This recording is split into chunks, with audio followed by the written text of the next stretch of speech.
ছোট প্রথমবার তার গার্লফ্রেন্ড নিলামের সাথে গ্রামে যায়। গ্রামে পা রাখতেই ওর কাছে আজব কিছু মনে হয়, এখানে শুধু মেয়েরাই থাকতো।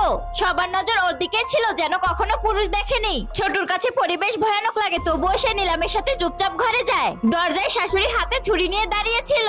ছোট ঘাবড়ে যায়, তবুও সে বুকে সাহস নিয়ে বলে, হ্যালো আন্টি, আমার নাম ইয়াশ। এটা শুনে শাশুড়ি ছুরি লুকিয়ে ফেলে আর হেসে বলে, ভিতরে গিয়ে বসো। ছোট শান্তির শ্বাস নেয়, কিন্তু ভিতরের অবস্থা আরো খারাপ ছিল। হঠাৎ করে নিলামের ছোট বোন দৌড়ে এসে চিল্লিয়ে বলে, আমি ছোটর মাংস খাবো, জলদি দাও।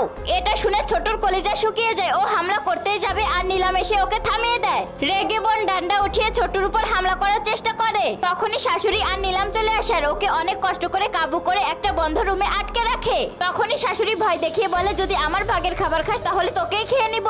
রাত হতে ছোট আর নিলাম আরাম করতেই যাবে, তখনই শাশুড়ি ঘাবড়ে এসে বলে, ছোট বোন গায়েব হয়েছে। সব মেয়েরা ওকে খুঁজতে বের হয়, পুরো গ্রাম খুঁজে দেখে, তবুও ওকে কোথাও পায় না। এর মধ্যে একটা